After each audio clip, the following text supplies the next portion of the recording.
All right, we're live.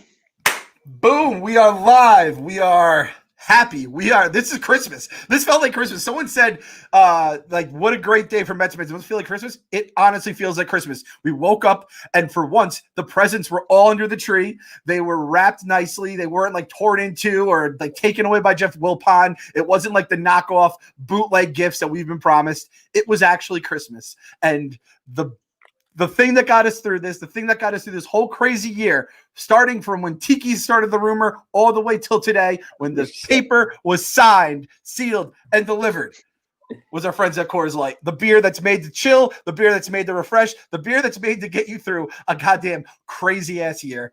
And I'm going to pop it. Boys, I'm not a champagne guy for anything but World Series wins. That is the new goal. We only do champagne, but we're doing the Coors Light. The Coors Light's going to be there from now all the way to the World Series as well. We're popping one live on the podcast. The mountains are blue.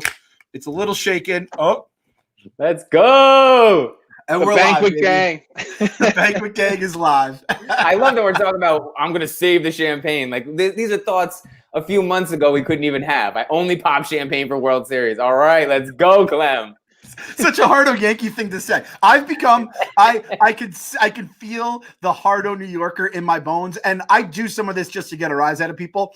But Uncle Stevie being Thanos, the gif of him just appearing through using the Space Stone, that is my new, that guy will look great in pinstripes. Anytime there's a name, I don't have to be linked to the Mets. I just see a fucking good baseball player's name, retweet Uncle Thanos, basically, just coming through the fucking clouds. It's a crazy world we live in. It's the upside down, but you know what? 2020, we said it. The best year of our lives, boys. The best year of our lives. We're here. We earned it. We deserve it. We're the only people to say that. The only memorable thing that I will remember, my kids are going to ask me, how is it to live in 2020? And I'm going to say, it was the best year of my life. Inside for 6 months and a brand new owner. It was crazy. It was crazy. So the big news was when the day kicked off, it looked like the big story was going to be Uncle Stevie finally closed. According to the man himself, Mr. Twitter, Stevie got Twitter fingers. In addition to everything else, which is like, again, you think he's gonna break everything? Is he gonna be like, we've signed George Springer? Like he's just gonna say it himself? I love that. And people are chirping me like, "Oh, he's not verified." I kind of like that he's not verified. Like, kind of like Portnoy's unverified. I like my guy could just play in the mud. I feel like that blue check mark kind of like lessens his ability to really like go at people. That would be so cool though. I was shocked that someone broke it. That guy, what's the guy's name from AM New York? Joe starts with a P, his last name. He's kind of all over this beat. He scooped Uncle Stevie on his own closing. That's how you know you're fucking good at your job. It's when you scoop at Stephen A. Cohen too, or whatever his name is, which it's him, right? It's him. Yep. Alex Mama 5 is Mrs. Cohen, the queen of the Mets. Grandpa Ralph, who is Mrs. Cohen's father, who, did you see the tweet? He's been going to baseball games for every home game for the last 20 plus years. How the fuck did that man survive the last 20 years? I feel bad for Gary, Keith, Ron, and Howie that have to go to every game, and they get paid to do it. This guy just does it for fucking fun. That's like going to Sing Sing, in my opinion. This has been such like a long process going that if you remember the first sale rumor, it was like Cohen likes baseball, but his wife and his father-in-law are like all in on the Mets. Like they're going to be the driving force of everything that happens with the team. And I was like, that's kind of interesting that he'd put up all the money in there, like the big fans. And the second she started tweeting, I was like, oh, buddy, this is going to be good. Tell you, I love Alex Cohen. Like I literally think it's like a big deal. I honestly think that Steve Cohen is going to buy his wife a World Series. I think that that's what his wife wants the most. He has billions and billions of dollars. They're like, okay, like what does it take to get all the best players? Like $500-600 million? Here you go, honey. Like every time, I think it's like Valentine's Day, we're all going to get a present. It's like Valentine's Day, center fielder. Oh, when's Alex Cohen? Find out when Alex Cohen's birthday is because we're going to get like a closer or another ace reliever. That's just everything around Alex Cohen. I love her. She's our queen. We have a queen. We have I don't know. Grandpa Ralph might be the king, and then Steve's our god. We have a lot of things we have to figure out. We have the whole offseason to get our hierarchy in terms of who we worship and how we worship them. But yeah, Barstool Animated said it too. He's like that is the ultimate father, impress your father-in-law gift. I bought you your favorite baseball team. Like, what a fucking move. Our guy is the best. Our God is the best God. He's a benevolent God. He's answering all the fans' questions. He seems to be all in on all the stuff. That's the thing about, Cohen. Rich, powerful, Bobby Axelrod, ruthless. But like, he seems to just get it. He's a Mets fan. You know what I mean? And I'm sure Alex and Grandpa Ralph, I'm only calling him Grandpa Ralph too. I'm not dropping the grandpa part of his name. I feel like these guys all know what's important to us. The Tom Seaver statue, it feeling like a Mets ballpark. Get that goddamn dog out of the parking lot with the sunglasses on his face. All these like stupid little things and the big things as Mets fans, he has it all covered. Getting kids involved, get those chop shops, everything away, develop all that kind of stuff. Guys, we're living in a fantasy land. I'm just rambling to myself right now. I don't even know. I didn't think he'd be like this. Did you? Did you think he'd jump right on Twitter and be like, talk to fans? I definitely thought he was like a more like just going to be operates in the shadows. Yeah, or just like above it all. I mean, I definitely didn't think he was going to be on Twitter. I mean, how old is he? That doesn't seem like he would jump on Twitter and do the. Yeah. Is he only 50 something? Okay, he's not. I thought he'd be like a little bit older than that. I know she's a little bit younger. Right. But I mean, I just didn't expect him to be as interactive, guys with billions and billions of dollars. 64. Yeah. I mean, that's a little bit older to jump on social media. He's doing it. He's doing it great though. I mean, I worry that like something that's supposed to be a DM is eventually going to make it into the timeline just because that's like what happens with older people. But I didn't expect him to be like that. I love it. I love Alex. I love everything that's going on right now. Great time. One of the fans tweeted at him that he got into it with Jeff Wilpon like a couple of years ago. He wrote something or some sort of altercation happened, not physical, and he got banned from Citi Field. And he took a picture of the notice that was sent to him. Uncle Stevie goes, "We're going to have to correct that, Buck." Yeah. So instantly he's like, "I fucking hate that guy too." Yeah. That's like, we're about to throw out the first pitch. Well, that's like the meme from Last Dance. What is it where Jordan was like, and that's when I took it personal. Like, that's probably, like, thank God for that moment, because I think that was when Steve Cohen was like, well, I'm going to buy your entire life. Mm-hmm. and that was the other thing too. Like when he actually sent him the letter, he's like, "That's awesome" or something like that. Like he just gets it, Uncle Stevie. He's a Mets fan. He's one of us, except with so many billions of dollars that our typical, like our regular poor man brains can't even comprehend it. He's everything we thought he would be. And I have to say, this was the other thing that was crazy today. Is you're like, all right, he's getting in. It's going to take him. We've always said it's going to take him a while to get everything set up. And, in terms of a competing team, I think the Mets should be at least decent this year, depending, even with a pretty basic offseason, let alone what we are hoping for. But we're like, he's going to have to get the front office set up. Nope. Fucking Red Wedding. The Reigns of Cashmere just plays on the fucking loudspeakers, and he's just chopping heads off, putting them on spikes outside. I did not see that coming. I've never watched Billions. Brandon, have you? I feel like you're a Billions guy. Are you no, I haven't seen Billions. I haven't been on Billions. Oh, no. Wow. Kyle, are you a Billions guy? No, me neither. No. All right. So I was going to have homework of everyone has to read Black Edge. It's like a book report we're going to have before opening day. I think we're going to have to all watch Billions too and get the Bobby Axelrod down. But this is apparently who Bobby Axelrod is. He doesn't fucking play. He just wipes out the entire front office. Brody on down. Omar Minaya, who was it, Allard Baird. And it was like the quote unquote brain trust. Kyle tweeted it out earlier. Brody's brain trust, which I know you want to say. All just gone. Wild move. It's tough because I don't know half these guys. Brody had to go. We knew Brody had to go. I'm just happy it's not one of those things where the Knicks still have Isaiah Thomas. They had him at Madison Square Garden work with the Liberty. They have Steve Mills still on the board, and it's you always just feel like these fucking bumbling fools are there. I just want to just cut it clean. Sandy's not a new name, not a new face, but he was a good face that had to deal with all the Wilpon shit. All in all, this is a great day. He's not Moneyball like Billy Bean. Wasn't he involved in Moneyball or so? But now he's got money. It's fucking genius. Money. But he could just buy we were doing spreadsheets to find the guy that could get this done for $1.2 million. But when we look at our spreadsheets and it just says Trevor Bauer, give him what he wants. Fucking, we got everything. All the pieces are coming together. He's he was known as being the architect behind the Moneyball thing back when it was McGuire and Canseco. That was his time and then Billy Bean got all the accolades for the later teams. But as far as Uncle Stevie goes, from what I hear, he's very much I'm going to find the smartest people and put them in a position where they can succeed, and I'm going to step away.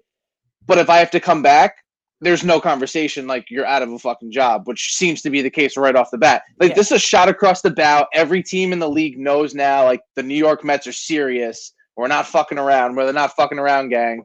And the Yankees must be terrified. and that's the exact opposite of the Wilpons, because the Wilpons you could always tell just liked guys, so they'd bring them back. Oh, it didn't work out. We had to make a change, but we'll bring you back. That's why I still have a soft spot in my heart for Omar Minaya, but I like that Stevie was like, I know, but we got to start over. We got to start over. We're not bringing you back. You know, I know you guys were talking about Beltran. I guess maybe that can still work, but I like that he was just like, we're starting fresh. We're not going to have any of the lingering resentment from the stank of the Wilpons. Let's go. That's a good way to put it too. Like, just I feel like every guy has like that stink of Jeff Wilpon on them, and I almost would have loved to have seen it like in Scarface when he takes over Frank, and then Ernie's just sitting there like, what the fuck? He's like, you want a job, Ernie? I would have loved if Danny's like, you want a job, Omar? He's like, sure, I'll take a job. Like, I bet everyone loved Ernie just like everyone loved Omar. I will say, like some of the most devastating moments of our life were teams built by Omar, but I never blamed Omar for it was just shit luck, or like things just fell apart, or they kind of like got Wilponned at the end of the day, whether it was like they couldn't add the bat or the arm or like put in the right money, or I don't know, it just fell apart. So yeah, there's definitely a soft spot for Omar. When you get brought back three regimes and one of them is your own, and you get fired and they still bring you back, another GM brings you back, and then another GM brings you back, and then you're the interim, like you're good at your job. It's just one of those things where it's like circumstance. If he's a bubble guy, you can't keep him there because he's from the old regime. You don't want like the Wilpons. Omar had a really good eye for talent, right? Isn't like a lot of our great drafts that were because of Omar? So I don't know, but again, if he was the one guy you hate to see go, and then the other names, it's like you know their people and you wish them the best and you hope they get a job somewhere else. But it's just like, listen, it's a new regime. We're starting over. Sorry. Yeah, exactly. The Brody shit we've talked about on this podcast is like, it feels like Brody has like been the GM of this franchise for like 5-10 years, and it was 2 seasons. That's all it really was 2 seasons. And I saw his statement too. I don't know if it was his. I saw something about like built a team that was a losing team in 17 and 18, and like we didn't do shit. We didn't make the playoffs, where it's harder to miss the playoffs than make them. This year, and then last year we had like a nice run against shitty teams, and we missed the playoffs that year too. And yeah, we finished above 500, but like that's not the fucking goal in New York. It never should be the goal. So smell you later, Brody. Again, I think, what is it? JD Double Davis was like a fleecing, but at the same point he like can't play defense, which is a problem. And good Edwin Diaz. I think Edwin Diaz's song may end up being like the lasting legacy of like the best thing Brody acquired. But like Diaz and Cano. But then there's the Jed Lowrys, there's the Billy Hamiltons, there's all the prospects we traded away from all the shitty center fielders. It's crazy. But the DeGrom deal, which I've said I think is I think the DeGrom deal is the best deal in the history of deals, not in the history of baseball contracts. I think it's the best investment that anyone has ever made, which is so ironic that it's Brody and the Wilpons. And I really do think that Steve Cohen should just give him a raise. It's just the right thing to do. Like, just here's an extra like $100 million on this deal. When they were talking about Trevor Bauer is going to get like twice as much money as Jacob DeGrom, but I think Steve just had to be like, Brody, you're an agent, and Brody was probably like, you're right. And that was the end of the conversation. And he wished him luck on his letter on the way out the door, because he's going right back to the CIA or wherever he came from, and he's going to be wheeling and dealing with Cohen in a couple weeks. But don't you think doesn't DeGrom, because DeGrom's a CIA guy, right? Like he was Cohen. He was Brody's guy. Yeah, it's like well, you came here, and then I signed a sweetheart deal for you, and now you're gone, and the billionaire with more money than God comes in, but my deal's already done. He must just. I mean, he's got plenty of money. It's not like he's broke, but it's like by comparison. I mean that's the other thing too. Like I feel like Jake has to be happy. He must have been like I'm sure he might have liked some of these guys. He must be like, thank God someone's actually gonna act like an adult came in the room and is just fucking chopping people out of this fucking organization. Yeah. And we're like, if they could make good with him salary wise, I don't know how you could really do it with like. I'm sure the owners are scared enough about Steve Cohen as is. If he starts opening up giant contracts and just throwing more money in their face, like I think Jake just basically has the job with the Mets for the rest of his life, right? Yeah, and it's like you're a pitching whatever the fuck Sandy Koufax does every year at Dodgers camp, except he gets like 8 figures for it every single year to go to Port St. Lucie for 2 weeks. So I'll tell you what else. You have Syndergaard. He's going to be out for the first 2 months, pretty much to start the season. He's going to put together a Cy Young caliber season because he sees those dollar signs. He sees Uncle Stevie. He knows what this is going to build there. He's not trying to leave. When Noah fucking threw that tweet out, like treat baseball players like humans, not like assets or whatever the fuck it was. I was like, oh, Noah is like, he's petty. He's looking to get pissed. But I also think like he knows this is the time now. Like I got a guy who actually cares. And I mean, it's all, is he a free agent after next season? Mm-hmm. Is that how the contract works out?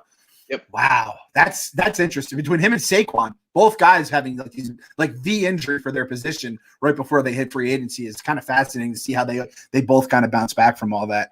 And I'm sorry, Brandon.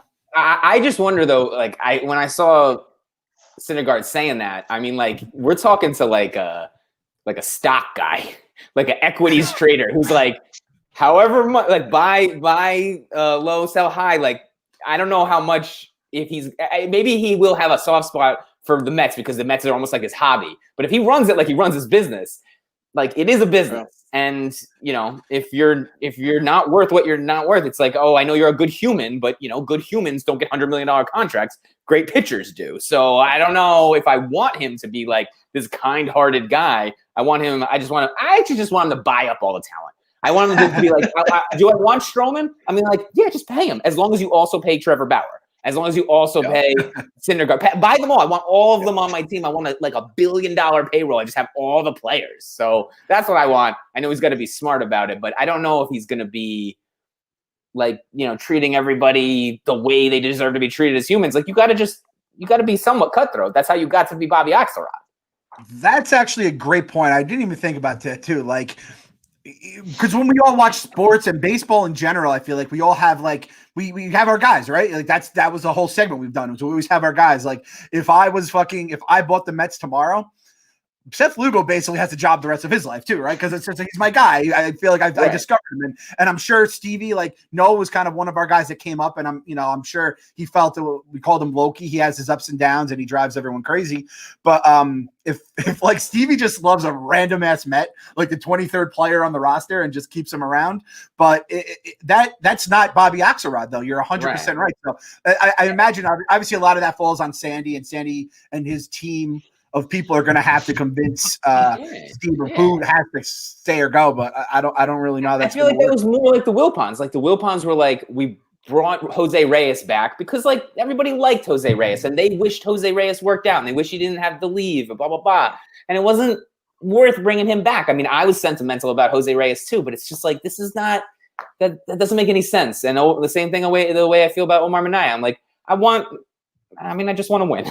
I like guys, and I want to be sentimental. I'm like, if you want to give David Wright a job, I have no problem with that. But like, don't put him on third base because, that's what the Wilpons would do. They'd be like, if David Wright can, haul his body back out there, they would give him a job. It's like that's not how we win. Let's win.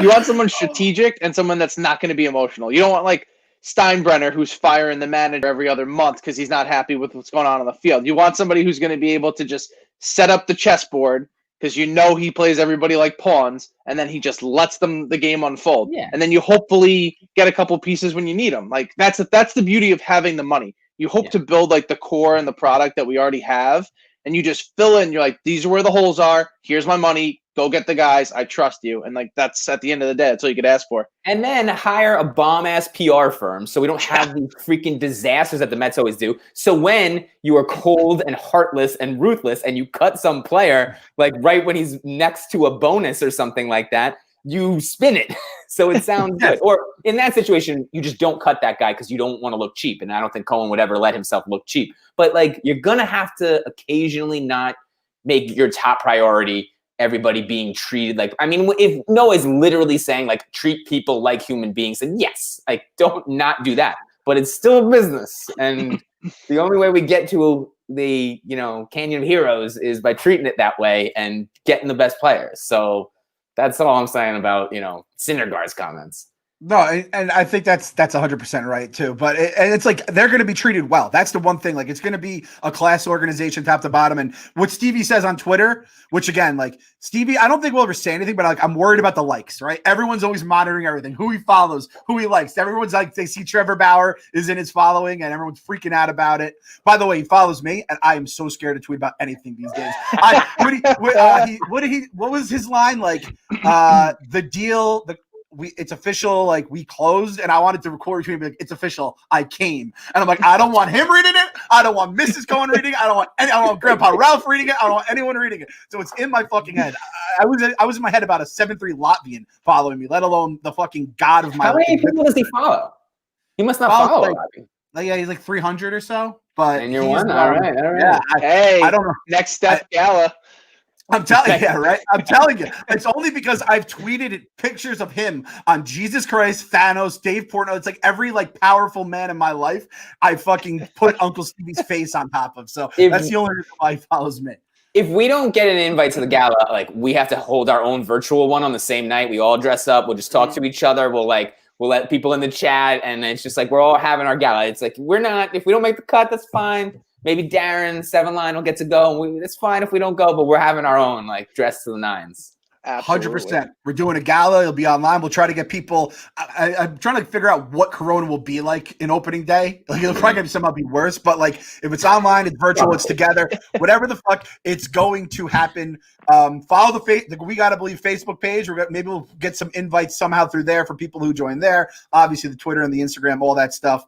Maybe there's a fundraiser. You can just buy a table. I don't know if we could afford it. That'd be interesting to hear if it's an option that you just buy your way in. You get to leave with your plate that's made out of gold just to get some of the money back. We're gonna go to the Philly house and like bet at the sports book, and it's like that table worth of money. We're gonna be betting on like the fucking whatever, like March Madness game at 1:00 or whatever that day. Oh my god! But I mean, this is the kind of stuff we're talking about now. All right, you talked about like bringing back old faces. We talked about this a little offline, and a lot of people hit me up on it, and I wanted to bring it up.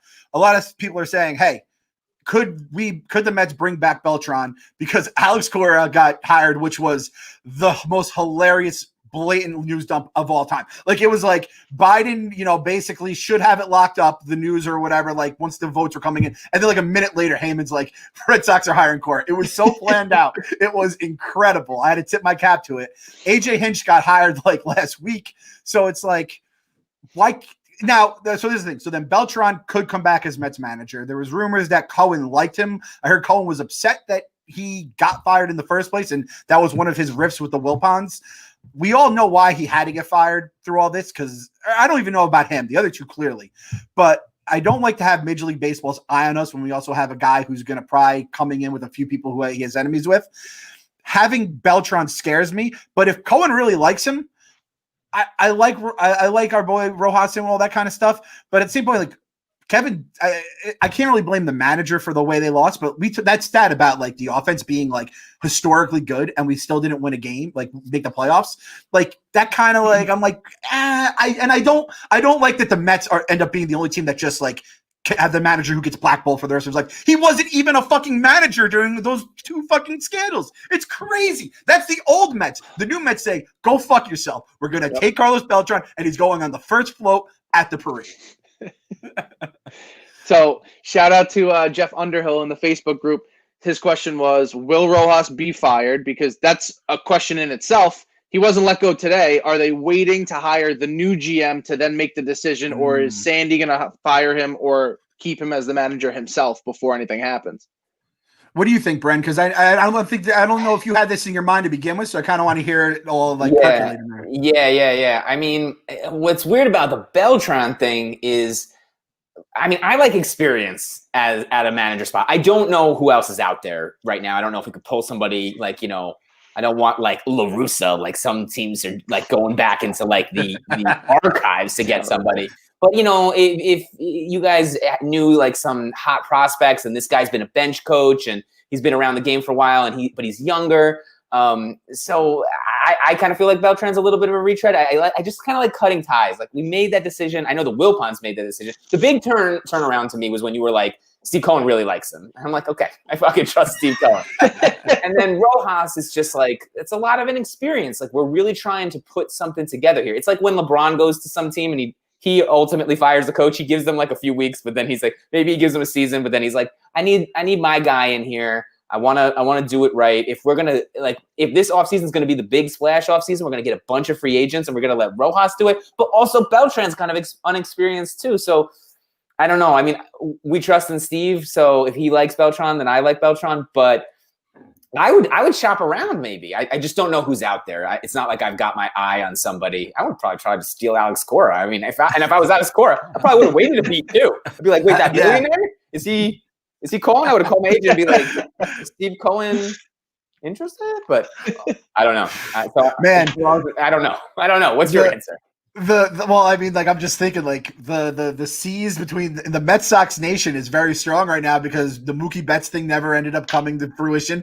But if we went after their guy, because that is their guy too, that would have been interesting. Like, we are a strong bond. The Yankees are fighting a 2-front war now, so they have to fight against us. I only could say that, like, because I'd be worried that Jared Carrabis would have like come to my house and tried to kill me. I can only say that now that the deal is done and they have him. But if I had even like alleged that, I think he would have threatened my life. So yeah, that's like the A word, the Alex word.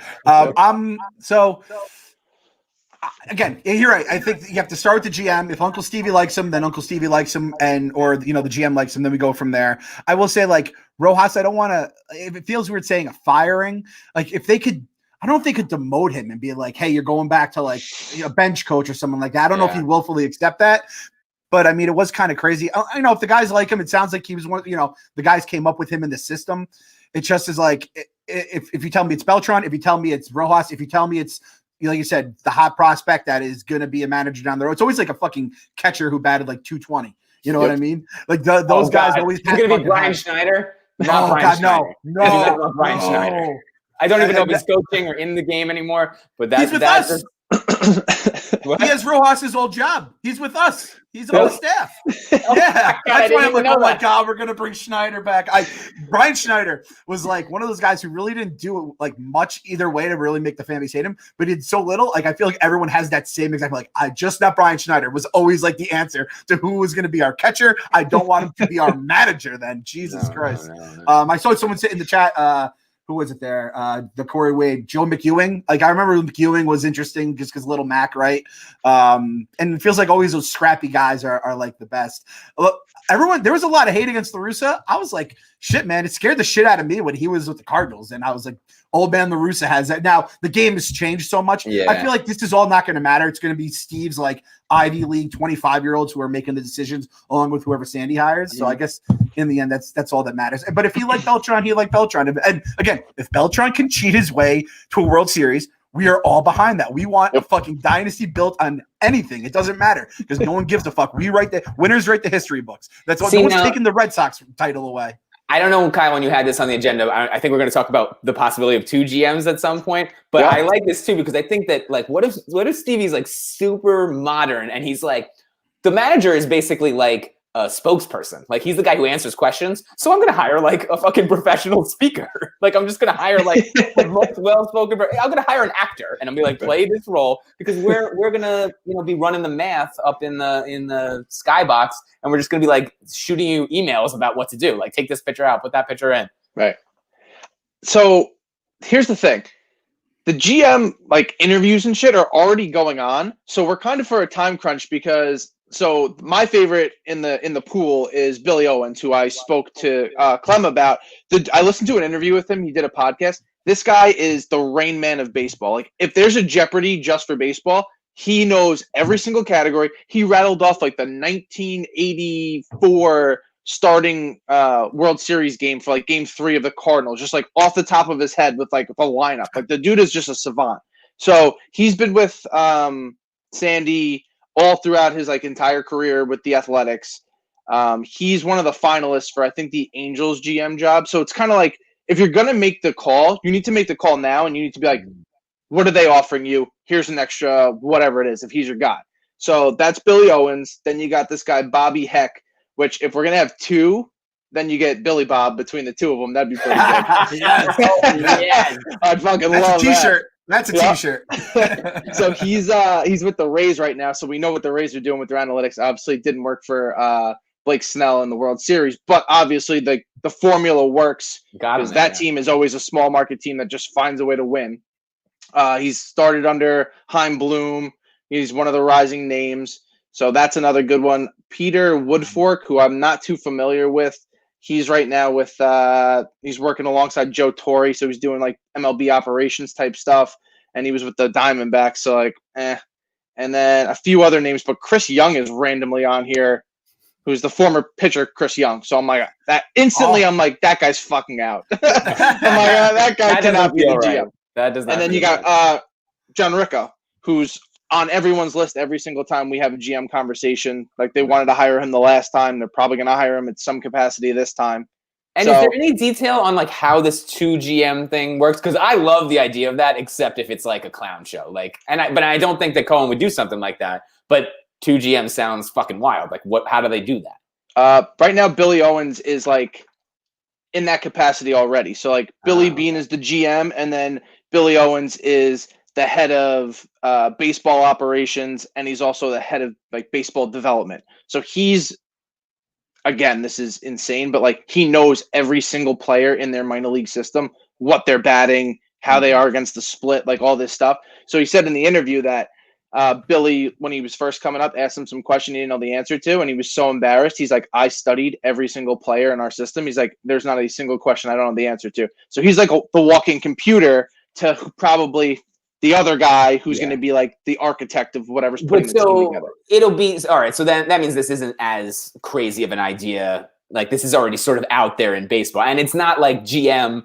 and other GM. It's like so they'll have a different title. Because I like that. I was like, I don't know. And then I was like, there could be finger pointing and stuff like that. But sometimes I do think that like, just like I said with the manager, I think like PR and a spokesperson. Like I want like, how the press secretary goes out there and answers questions for the president all the time. Like I don't even want my manager out there answer questions. Like we're going to put up a professional spokesperson. We're going to keep it a tight ship. No leaks. No, nothing goes wrong. And we protect everybody. So I think that like dividing the GM sort of spot up could be smart. It sounds like people are already doing that, so it's nothing revolutionary. But I guess it's just interesting that maybe we would hire 2 of the top GM candidates. Like this guy could end up a GM on this team, and this guy could, and it's like no, we're taking both.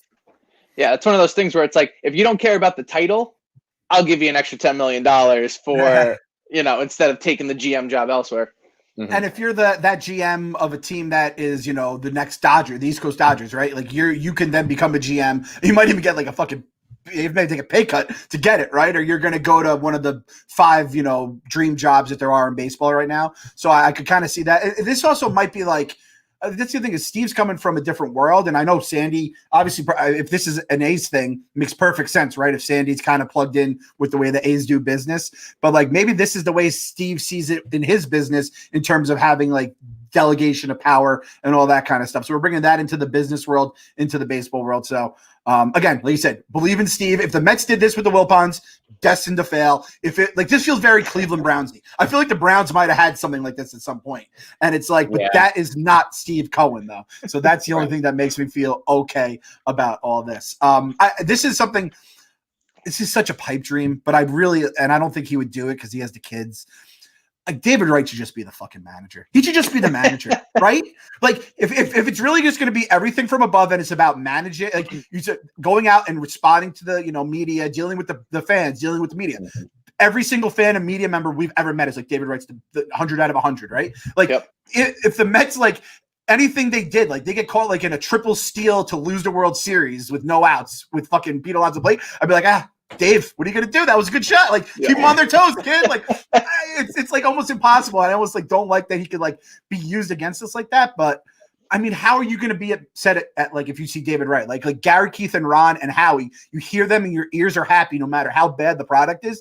David Wright is like that for the eyes and just like, all right, he's handsome too. I'm gonna come out and say it. I'm not gonna be ashamed of it. He has to have some position if it looks like say we make a huge splash and we're on pace to win 100 games and we're making a run. You have to hire David Wright for something. He has to get a ring. Like, Oh, he yes. has to be part of the organization by the time they are like legit contenders, honorary or whatever. But you have to just put him on something on the staff. This year, he was like something in the front office. Like he was good. he was in the hallways. I know that much. I don't know what his job was. You know, just come when you want. Jessica Mendoza Virginia whenever you want. You know. It's like a barstool when you don't even know who you're like. Do you work here? And it's just like we need David Wright to be that guy. Except he's like really super famous and awesome. Like, oh shit, David Wright's here again. He's like at the water cooler. I get to say hi to him. Yeah. He was just special assistant advisor. So right, all right. So that's an honorary position, but yeah, right. Give him whatever you want. I mean, Mattingly, same situation.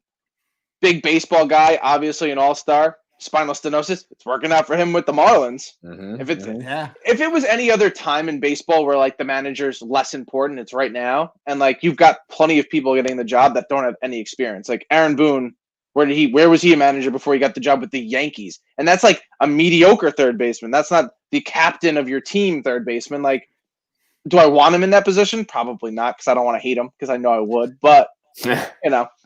Well, there's two managers. Have somebody actually running the team, and then just have David Wright to answer questions. Like this is what I'm talking about. Like, genius. Yep. Run him out there. That, like, imagine if Steve Cohen's assembling this entire, like, 2-manager, 3 GM hybrid where, like, the New York media doesn't even know who to attack. Like, that's how you defeat the New York media. Like, the papers are like, their heads are like, who do we blame? Do we blame GM1, GM4? Like, who the fuck was responsible for the Robbie Cano trade? I don't know. Like, that, I kind of like that side of things, muddy the waters, and they don't know who to attack. Confusion, disinformation, fake news. Nobody knows what's going on ever. Man, David Wright needs to be something though. Like you said, like even if it's just the Jay Horowitz row, and you have like someone who's like a PR guy who is like a former presidential person, or someone who is like dealing with a podcast. Get us involved. That's I'm trying to sell this goddamn podcast to Steve Cohen. It's the last thing I do. I sent him a tweet, seeing if he'd come on. He just fucking ghosted me. I checked this thing. He was replying to other fans, but you have to be cool around him. You don't want to lose like lose the owner right now. I think he likes us, so that's all we can ask for. Now, I guess we'll move to the next part of the pod. Those GMs, David Wright is the manager. Who he's filling up in the lineup card. We kind of touched on this with the the wrap up pod about which players, hot stove, free agents, trades, all that kind of stuff. Now we got Lindor is out there, just straight up. Like the rumors are that the Indians are moving on for him. Their Dolan is a cheap fuck who's a bad owner in Cleveland. I mean, when he said that line about like enjoy him while you can, I mean, I don't even know if the Wilpons are heartless enough to say something like that to us, or dumb enough, whatever you want to call it. It's one of those interesting things because it's like it almost feels like the Stanton trade where you may not have to give up. I mean, I'm not comparing the two because Stan, I think, had some question marks with him even before he got traded. But you're also like on the hook for like $200 million minimum right off the bat. Plus, you're giving up something for. I guess the Mookie trade would be another thing where I feel like Mookie wasn't traded for like the old 1,000-tier prospects who were like, 3 automatic major leaguers, back in the day. I remember when Miggy got traded, all those kind of deals that, usually it's the Marlins making them. Are you guys do you guys want him? What do you think it would take to get him? Kyle, have you kind of like are people kind of like, I know Rosario, Gimme Jimmy, and a lot of people are being floated around. So I'm in a very precarious position when it comes to that. Is he a great player? Do I want him on my team? Will he bring us like stability and an all-star resume night in, night out? Yes.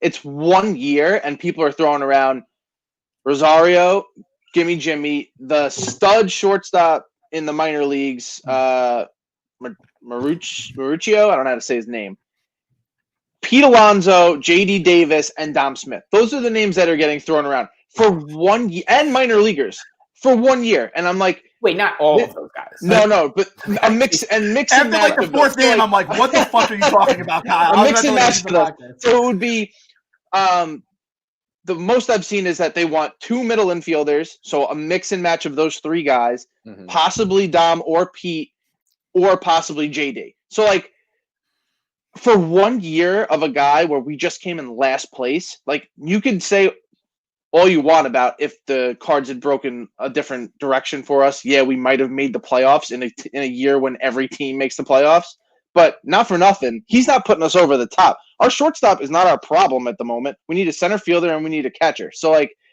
in the grand scheme of things, yeah, it'd be nice to have him, but you can't guarantee he's going to sign long term. So if he goes to free agency and decides to leave, then we just got fucked for 1 year, and now we don't have 3 people that we could trade for other things. Yeah, this is where like Steve Cohen completely clouds my judgment because I'm like, if he trades for him, there's no way he lets him walk. Like he just like we get him. I just don't think that is going to happen. But I don't know. You're right. And if you're just like operating the unknown, free agency is going to be hard for me to evaluate because I'm like, do I think that like Trevor Bauer is worth like, a 300, like a Garrett Cole type contract that somebody may be willing to go to?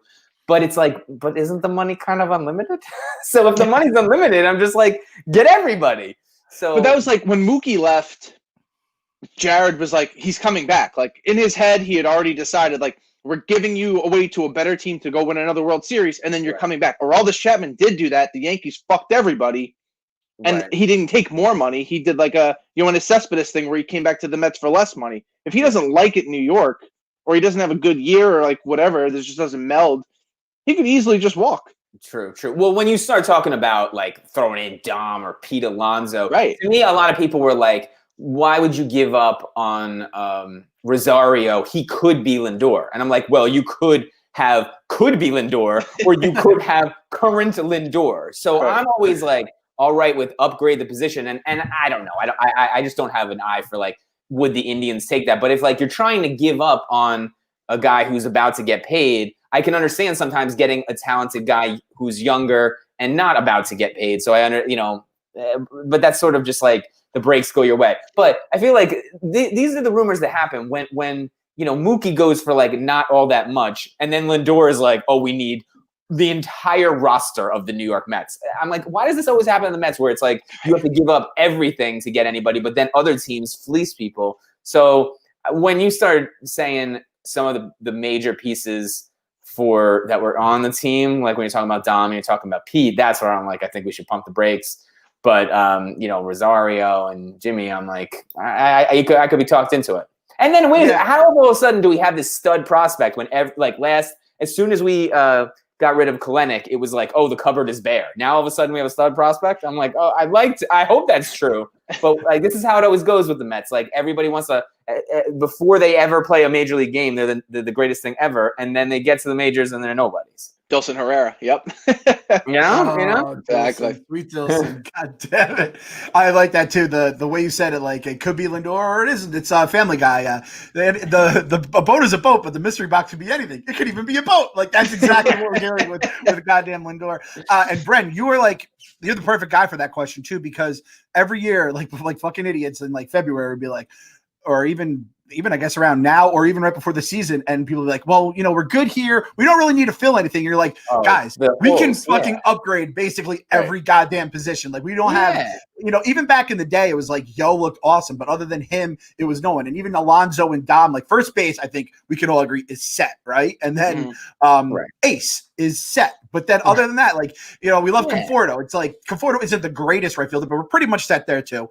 But other than that, like all these spots, they can clearly be upgraded. And I think the biggest thing is the defensive side of things. Like having a guy who can hit, but can also play defense, right? Right.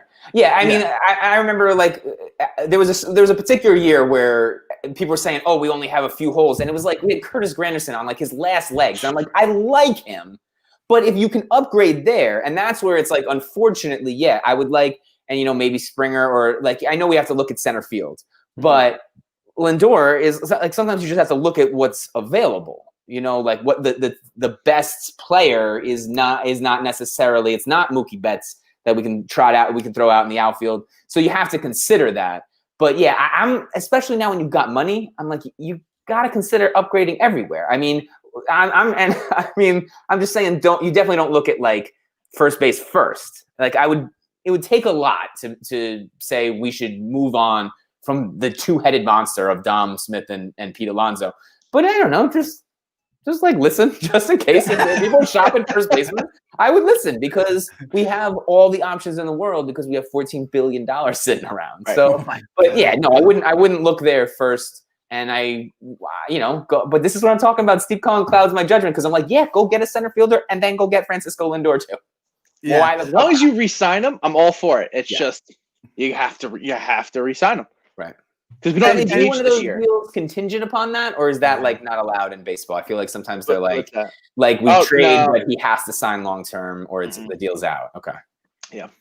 I feel like he would try as hard, and I think in the end, Lindor probably would stay because again, Stevie's going to not get outbid. Then the other question is like, do you risk it kind of like the Red Sox did? And you go, all right, well, we'll get him in free agency. When you have like again, the Mets almost like the one thing that's going to help me sleep at night when we trade away a few of the guys that I fucking love, like because everyone that can be traded because of the way the roster's built, like Dahmer, if Dahmer and Pete go, it's gonna fucking suck. And whoever gets him is gonna be happy, and I'm gonna be pissed. But like, especially if the DH at least leaves for a year, if not, I think it's coming back in 22 at the latest at this point, right? Is it not in 21?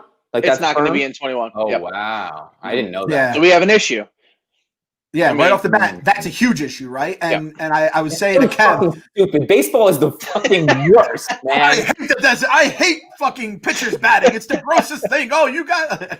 I am such a big no DH guy. But once you put it in, and once it benefited my team, I just got over the hurdle of it. And so now you're gonna make me do no DH, fuck over Dom Smith or Pete Alonso, and then bring it back. Yep. Like, Manfred, oh my God, you're the fucking worst person in the world. He's the goddamn worst. He's the guy. And the way the CBA lines up too, it's like I think they're going to end up getting the DH, so it could come back. And I'm sure like the baseball people know what's going to happen before it happens, right? Mm-hmm. But I was saying to Kev last time we podcasted, it's like when his fucked up neck, like you just need to like move a couple things and crunch them together and everything's going to feel better. And it's like this team needs trades just to make sense. Cause there's like 7 left fielders. There's no center fielder and there's like 3 shortstops, 2 first basemen, 2 second basemen, no real third baseman that can like do it. So and this kind of goes into my next thing is I love Arenado. I want him. He's kind of like Lindor. He's not as good. He's older as well, and he has a couple little injury things. And he obviously the Coors Field stuff concerns you. But like you're just at that point eating money, and you don't have to probably give up nearly as much, I would think. And again, like whether or not that's the guy you're like, all right, this is one of the maybe 2 players we go all in on. You'd have to trade away one of those, like, so who is it? I'd say JD Davis, Double Davis is expendable. Mm-hmm. I think, one of the first basemen could go in something. One of the shortstops, right? And maybe even that prospect. As well. So sounds like we're loaded. We're just going to give him Nimmo. Right? We sound awesome. We might just give him Nimmo. I didn't even ask for him. Like, you know what? Just take him. Yeah, it's like we just take Arenado, we just like leave Nimmo there and just like start walking away slowly. He's built for Colorado. What are you kidding me? He'd probably hit like 25 home runs with his dumb trap. He'd probably be the fastest running man in that. I'll run into thin air. They love God. He'd be closer to God too. Yeah, he would be fucking out of this world happy. He'd be thrilled. So this is a win-win-win. Colorado, fucking sign off on the trade now. But I do feel like so. I mean, everyone's like, it's like, all right, catcher makes so much sense. Real Muto, and I don't know. Have a catcher, so. Yeah, literally no catcher. Literally no. We traded for like a catcher. We have like 7 of them on the roster when the season starts, and then we have none. And Travis d'Arnaud is winning Silver Slugger awards. It's fucking unbelievable. We have Schneider. Goddamn, it's the darkest timeline is about to play out. But if Real Muto actually like, I think he's just probably posturing, or that quote. God knows how they're taken on the internet these days. I think he ends up here. I didn't hear about the Wilpon news. He was probably like, "Oh, the Mets? No, I have no interest." And then they're like, the Bobby Axelrod, right? He's like, "Oh, yeah, okay, never mind. Let's talk. We're good. We're good."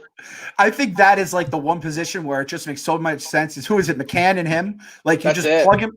Yeah, you get one of those guys, preferably Remuto, but if not, whatever. You plug and play him, and then the other positions, I think center field and third. I think left is kind of weird too because I don't know. I guess it's going to have to either be Nimmo or one of those like non-left fielders go there. But I think center field and third, one of those positions, you have to make a trade to fill them because you're not going to. There's no third baseman out there that's great. And unless I guess you could sell me on Springer, I suppose. But I feel like you could probably get a decent center fielder that maybe is a little less of a bat, but a little better with the glove, and then Arenado at third. It's just that's the thing about Lindor is if you're getting a shortstop.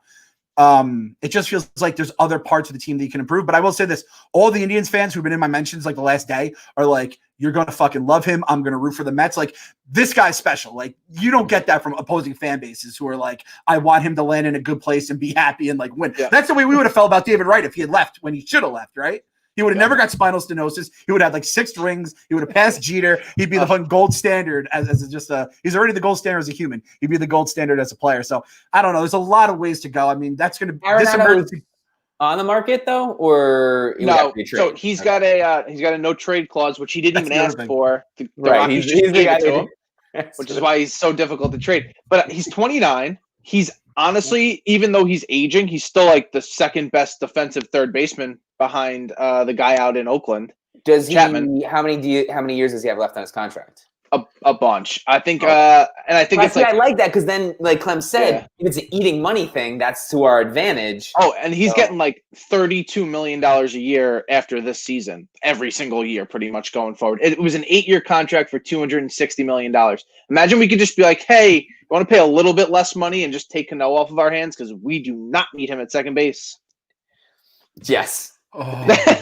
Yeah, just a little trade-off. Like, you save some money, and we'll take those bigger contracts. Oh, that's perfect. I love it. I will say this. I'm looking at his contract now. So, yeah, next year he makes 35 mil starting next year. 35 mil, 21, 22, 23, 24. 25, it goes to 32. 26, it goes to 27. And it'll be 35 at that point. But, like, I guess the salaries may not rise. Like, that's the thing is Corona's going to probably fuck with everyone's salary. So he might look extremely hard to move. And this whole no trade is going to stay with him. So if he does shit the bed, we're just stuck with him. But again, like Brent said, like we have the money to eat these mistakes a little bit. Yeah. And it kind of fills a need. I don't like these kind of trades. I don't know how they work these days. It's so much different than it used to be. I feel like you don't have to give up as much and you could still get this fucking, like, we know he's a stud. Even the Colorado stuff doesn't scare me as much as it used to. I feel like guys aren't really like that. This guy is so legit. It's like, it really is crazy how the Rockies fuck themselves because the no trade clause scares off all these teams that don't have the money we do. And it's like, who else are we going to get that's like a premier third baseman? Like Chris Bryant down the road, right? He's getting free agency. Scott Boras is his agent, right? So it's like you're not getting a deal on him.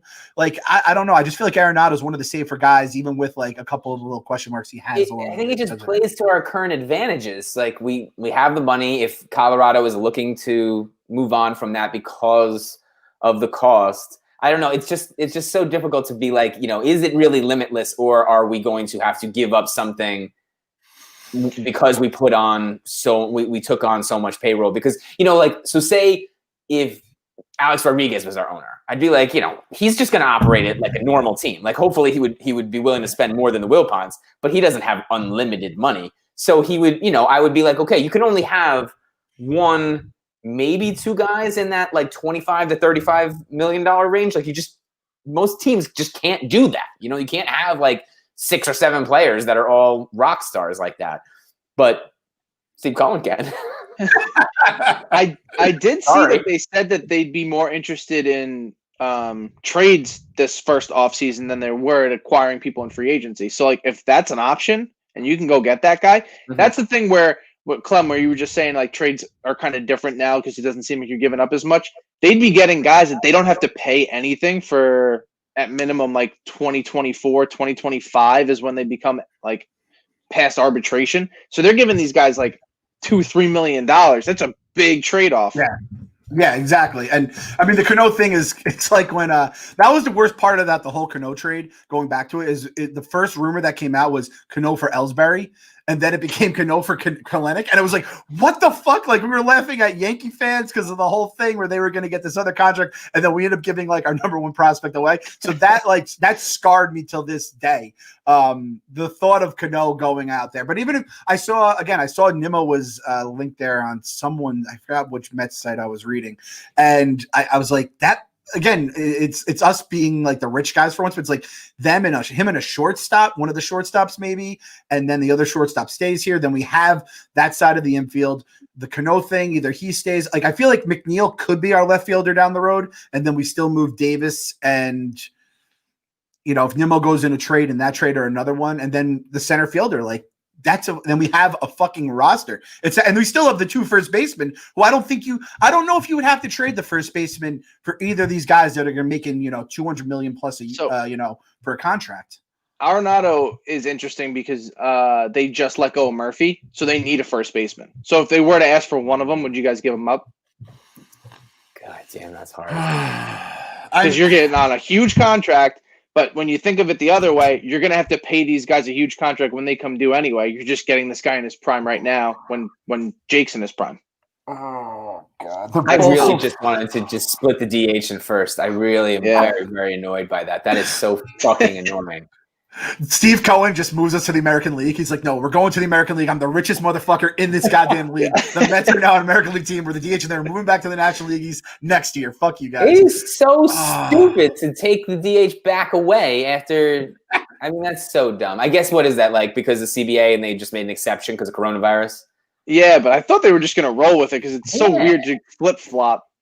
But did we get rid of the second base rule too? The extra innings, is that gone too? Yeah, that's gone. And the relievers, the 3 batter rule. That was a real rule. That was gonna be a regular rule, regardless. Yeah.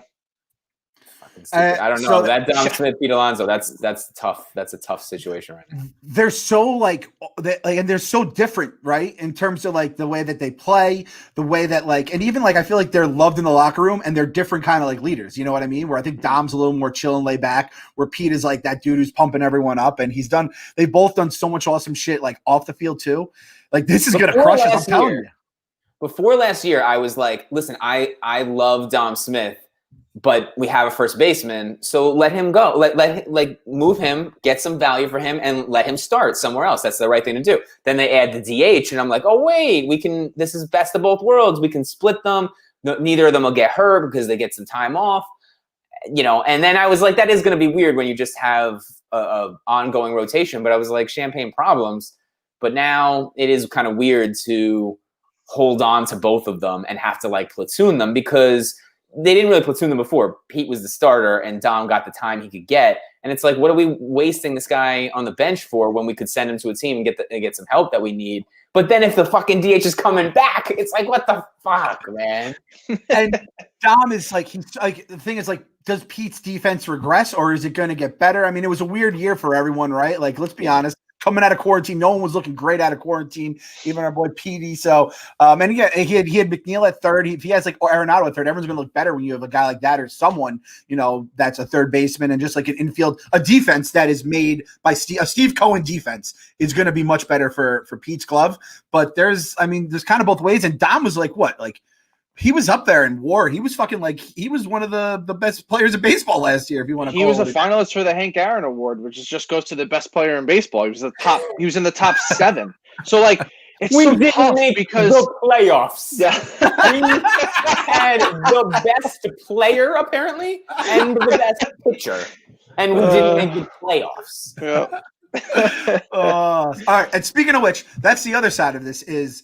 We do have to address it's crazy that we actually have to address the rotation finally after all these years of kind of just watching our fucking 5 aces just slowly whittle down to one monster draw 4 wild card and then a bunch of shit. But it's Jake, it's Noah whenever he comes back healthy. Mm-hmm. Sven Matz is under contract for 1 more year. Yeah, at least. Yeah, who cares? Peterson. Peterson. Oh God, Peterson. Thank God Peterson worked out this year. Lugo. Lugo. Oh, so Lugo, if he stays in, that'll be interesting. I think that's another interesting thing for Steve, right? If he's a Mets fan, he probably likes Lugo in the bullpen, but he may think they should do right by Lugo because he likes him. I'll be interested to see how that'll. It's whatever Sandy and the 7 GMs we have say in the end, but he was our number 2, straight up. Yeah. He was winning ball games. He was getting through the order 3 times. You can't say he's not a starter. He's easily should be in any other team's rotation. If we could find guys, great, that'll fill it in, and then we put him back in the bullpen, you'll be pissed. But he's definitely, at minimum, he's a 3 or 4 on any other team. Yeah, and then Bauer would be cool, and I like content-wise, it would be cool too. It's just like all that money seems like a lot for a guy who I don't know if he just started like being like, I'm just gonna just do whatever it takes to get the spin rate down and just say fuck it. And if they ever catch up to him, then he's back to being old Trevor Bauer. And he's like, he is kind of crazy, which is scary to think him and Noah together. I don't know what the fuck those two are capable of. Stroman, who I didn't love, but Stroman with like a defense behind him, a real team, and like you have to like the guy, and you're buying pretty low on him, I would think, even though the pitcher market, you never really know. I like the idea of Morton, like Charlie Morton. If he comes back for 1 year, we just give him the bag and he wants to go for a title here. That would be awesome. But I mean, and people are like, oh, Charlie Morton this time. I'm like, yeah, he replaces Michael Wacha on the back end. And like, that's a fucking humongous upgrade. And the guy can pitch in the postseason. And he's like, I don't know. I always loved Charlie Morton. I had him in fantasy for years. And the guy, all he does is just fucking deliver. He just deals. Like ever since the Astros taught him their fucking black magic voodoo, he's been fucking sick. So as a fifth starter, I'd sign up for that guy in a minute. And then the relievers, like just build a bullpen like everyone else does, which is the opposite of what Brody did. Brody would bring in arms and like just try to get like veteran arms, where everyone else just brings in these young guys who throw 1,000 miles per hour, who we traded all away for our shitty center fielders. And now we don't have anyone to do that role. But I feel like, did you see that too? Where it's like, I think it was Betances and Brock, they both accepted their qualifying offers like the minute they could, because they're like, yeah, fuck this, we're not getting this money on the market. That's how you know Brody fucked up. So I mean, I don't know what you guys think in terms of like the rotation, but those are kind of my thoughts. Like Bauer is a nice, like fun thing to talk about. I don't really think it's worth it though when we have Jake as the guy, and then everything else can kind of be filled by the money. I would hope.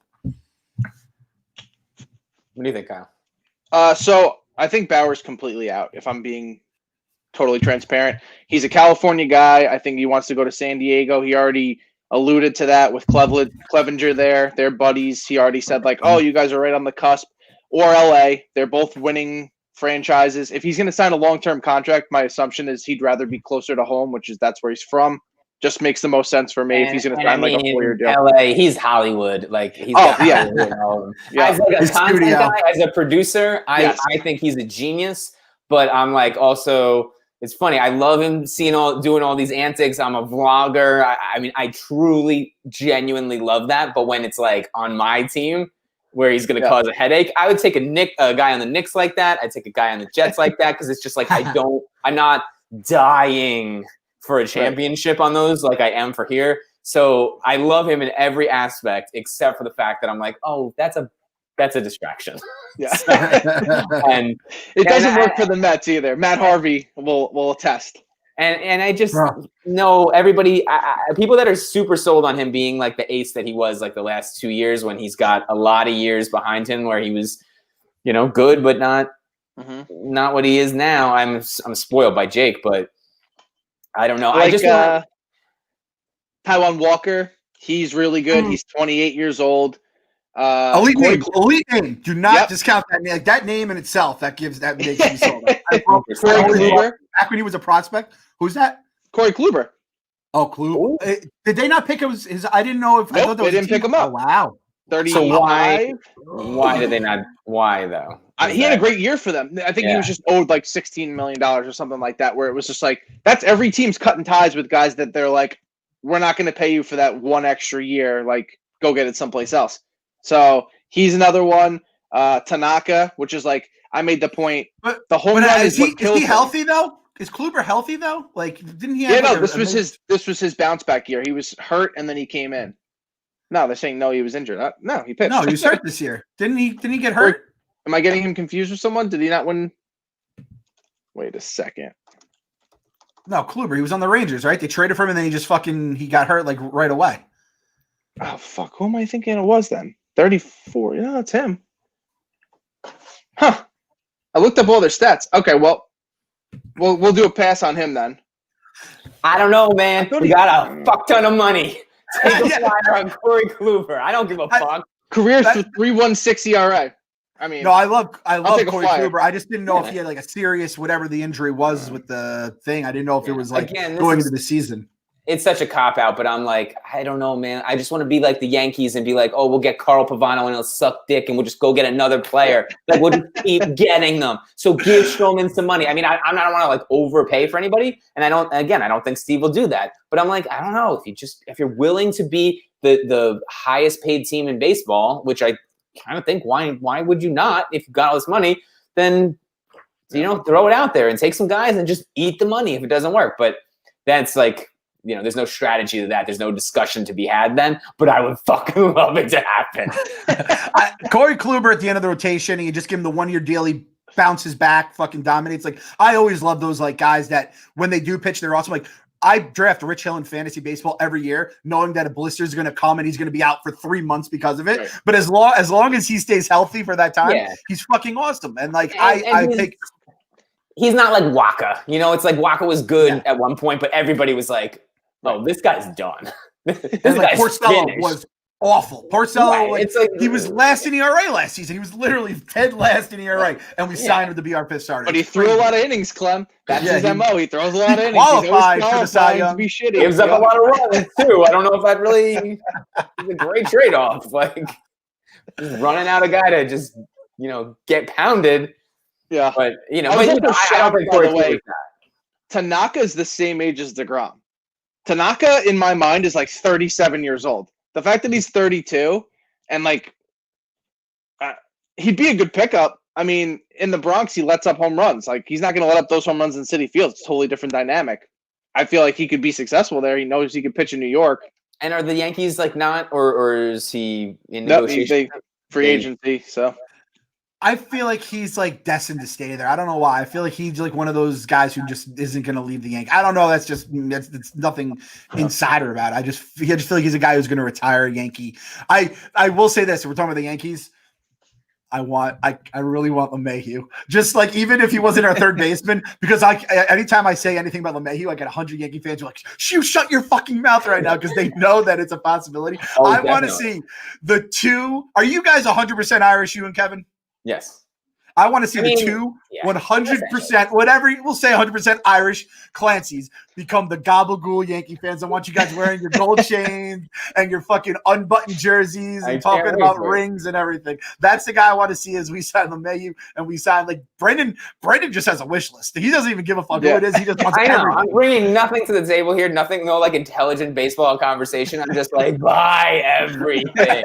I genuinely, I'm absolutely willing to mortgage everything. I know people say that, like, once you win, like, the Feidelbergs of the world, they're like, no, the best one is the next one. I want one. I don't care if we mortgage the entire future. I don't care if everybody gets hurt immediately after we clinch that World Series. Like, I guess things change. Once you win one, you want another, and you want another, and you get spoiled and stuff like that. But I just got to get the one, and then so I think we should just buy everybody. I would despise the Yankees when they did that, and I'm like, I can see why you did it. You get to be older, and you don't have a championship to your name, and you're like, mortgage everything. This is the only thing I want. Stevie also has to think, like, Grandpa Ralph has been going to games for 20 fucking years. He wants to see a title soon. He's sick of that. And as I was recording this, a buddy hit me up and said he knows Grandpa Ralph. He's met him, and he is, and I quote, best guy ever. Grandpa Ralph. Fuck, I'm throwing him on a shirt. We're throwing everybody on a shirt right now. He's coming to all these games for the last, like, 20 years. He has to be a great guy. He's like the diehard. We got to get him on the podcast. That'd be amazing. At Stephen A. Cohen. Steve, cancel the request for you. When's Grandpa Ralph available to come on the podcast? We'll get him set up on Zoom. We'll walk him through. We got to get Grandpa Ralph on the podcast. All right, last question from the group, non-player related, is what do you think Uncle Stevie should do with the rotunda? Does he keep the 42? Does he pull away some of the Jackie Robinson stuff and put in some Met stuff? Like, is he the guy who's just gonna, like, burn it down and be like, let the PR handle it later? It's tough to get rid of Jackie Robinson. That would be a wild move. Wild move. No. Steve, don't do that, Steve. Do not. Steve. Yeah, honoring him is, I mean, it's super weird that it's you like want to add some stuff? but fine. Don't take a single thing out of that place. Right. I mean, I physically like walking into Citi Field. Like, I think the rotunda looks nice. It's just another stupid Wilpon thing when they were like, clearly Dodger fans when they owned the New York Mets. Like, that was super weird. But Jackie Robinson, he got to stay. Yeah, you can't. Shout out Alex Del Vecchio for the question. Alex Del Vecchio, problematic. I mean, taking the 42, it's like the Mets are the only team that has 42 unretired. It's like, what are we doing, Uncle Stevie? No. Like, I always think Stevie should just build another rotunda around the rotunda and put Met stuff in there. And then you enter the Jackie Robinson as you enter the ball game, the soul of the sport, Jackie Robinson, do whatever. But I think they're going to orange and blue shit, just slap it on the walls, put it everywhere. Cohen's Corner. We're going to be out there. We're bringing trumpets with us for fucking Diaz's entrance song. The statue is going to be seen from the moon, the Tom Seaver statue, all that kind of stuff. I think he's going to do the right way. I hope. But it's all about, I guess Citi Field, he just has to slap it up, get rid of that dog out there. The awful green. Yeah, the green seats are terrible. I loved the multicolored seats. They made no sense. We had like red, orange, blue, green, and like some faded pink of whatever the fuck that used to be, and they didn't even clean it up. Oh man, those would be great. I wanted to ask your guys' opinion on this. They got the four. We have our list of enemies here: Jerry Reinsdorf, Artie Moreno, Bob Castellini, who is the Reds owner, and then Ken Kendrick, which is such the Diamondbacks owner's name. I can't. That's straight out of some fucking Scottsdale fucking like country club. Ken Kendrick over there. I mean, at this point, like, I think that should just be our list of free agents, like, long-term. Mike Trout is on the list. Luis Roberts on the list. Who's even good on the Reds right now? I guess that's why we might sign Bauer, is just to say fuck the Reds. And the Diamondbacks, like, take one of their jersey colors. I think they care more about that shit than anything. But, like, that list, I guess I'm a little surprised by Artie Moreno. Just, like, I kind of like that he doesn't like us because everyone thinks that's who Cohen, like, the worst version of Cohen would be him. And I think – like, if he doesn't like us, he's not like that, if that makes sense. Right.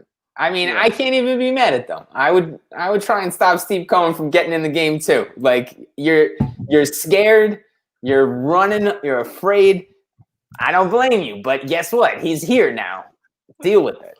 The fox is in the hen house. Those guys are going to be like, I fucking told you guys. Like, what did you want me to do? You know what I mean? It's going to be one of those things. So, and shout out, actually, I have to say, shout out Jerry Reinsdorf. I don't think it would have mattered because I think the Guggenheim partners ended up having the highest bid. But if somehow Steve Cohen buys the Dodgers in 2012, boys, we're locked into the Wilpons for the rest of our miserable lives, basically, right? Yeah. Little Bradley Wilpon would be coming up from the fucking ashes to take over from Jeff in a few years, all that kind of stuff. So, a happy day. I mean, maybe the happiest day. Maybe the happiest day in Mets land. I think I think the only thing better would be the actual championship. Like, what else could be? I mean, we've been to the brink. It's like 2015. We got as close enough. I know it's not like we got to Game 7 or something like that, but we were very, very close. So every time we clinch, if we win the division or we advance, it's still going to be like, I know, but we have been here before. I mean, when you win it, obviously that's got to be the best day. But today's a pretty good day. Something tells me we're going to have a lot more emergency press conferences throughout the winter too. We're going to have the good days are ahead of us.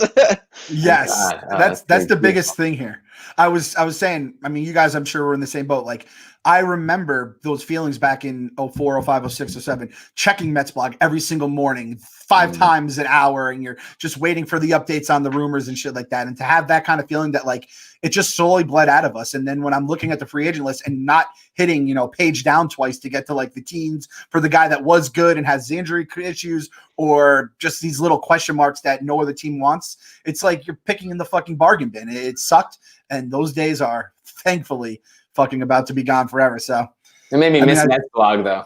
Matt Cerrone, just like we're getting Matt on the pod. We got to get Matt Cerrone on the pod. He's definitely on the top of my list of guys I'd love to have on. So again, like Kyle said, emergency press conferences. We got to believe this will be coming out. So subscribe on iTunes, Spotify, Amazon. I know has podcasts. Brent, you know all this shit. What? We're on everything. Are we on everything? We should be on everything.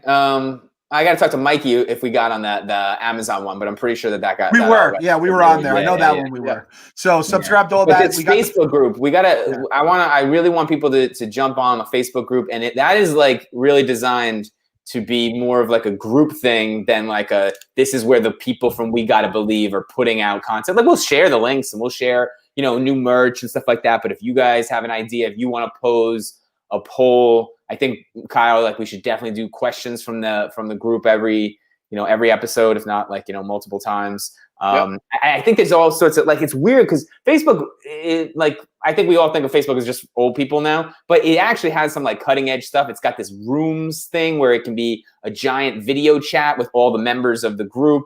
It's just got some cool features because, Zuckerberg is like rolling out the top tech. So Facebook is weird and stupid and like, in between like politics and screaming at your family members, you pop on there and you can actually have like some fun.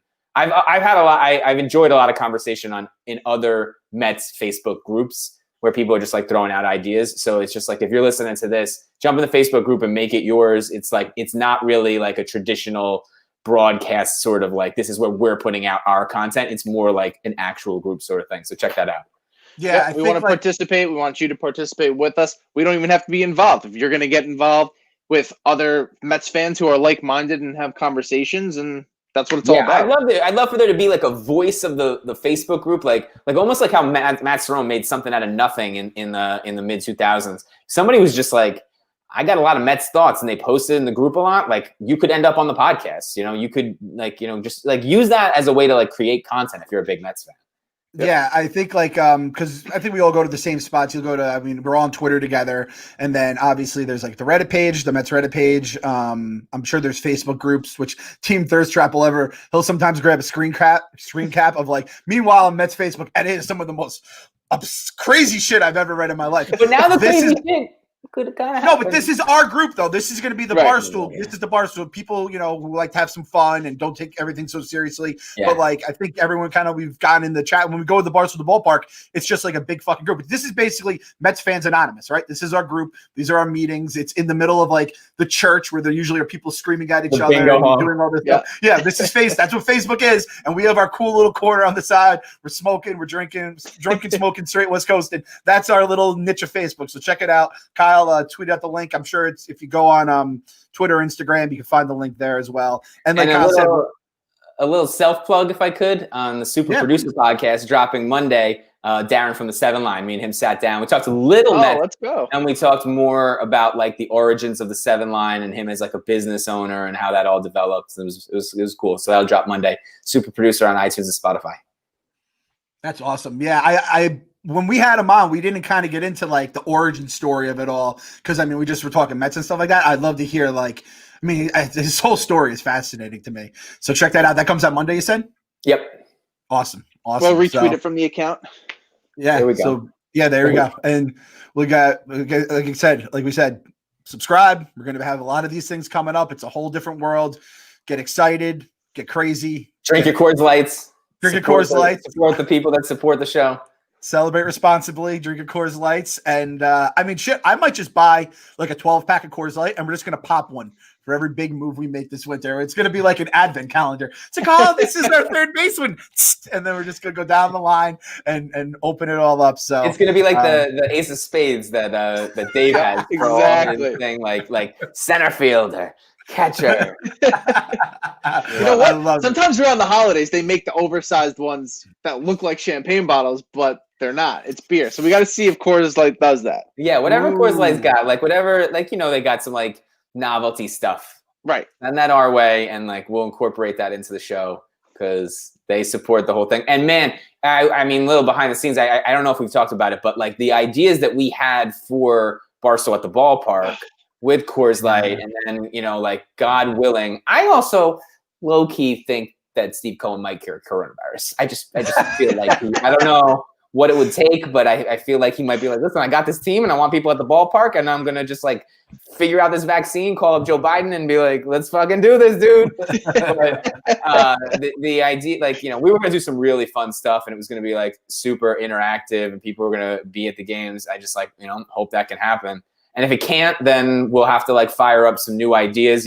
This whole StreamYard thing, we launched this, like it was like something that we were going to do. And then when Corona hit, we were like, let's go all in on it. Let's do a bunch of these. So I think we'll know come like March where the world is and if we're going to be rolling out some great events or if we're going to be doing some virtual stuff that, you don't want to be doing, but we'll try and like, be creative with it. Yeah, and if anyone has any ideas, we heard a lot of stuff. People wanted different places we would do meetups. There are some outdoor spots which could be cool, and I mean, the fan base.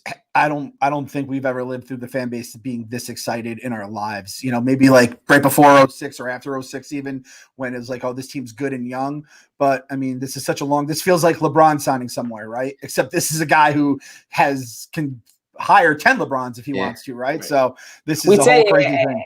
And we say hope is a bad thing, but that's always because we have our hopes absolutely crushed. The best thing is that like we could now sign a bunch of players and just get beat. Just get beat by a better team and not feel absolutely devastated. Even in 2015, I was like, this is our only fucking shot. I didn't think that we were going to sign Cespedes. I was like, this is it. This is all we have. We have to win right now. And, you know, I want to win. And I don't want to take any year for granted. But, you know, then you just have the hope that you're like, this guy actually wants to get better and has the means. So you can, you know, be confident even if you lose a heartbreaker because you know, like the future is kind of like perpetually bright unless, you know, I don't know, the supernatural occurs because the Mets are like, if Steve Cohen has to break this fucking curse, like, and I'm just not quite sure he's done that yet, but I hope he has. If he can't, if this flops or some supernatural thing happens, like that's just the console of the franchise. Like it's done. Right. This is the only. Yeah, after seeing it happen with the Red Sox, with the Cubs, the Dodgers, you know, first time since '88, obviously.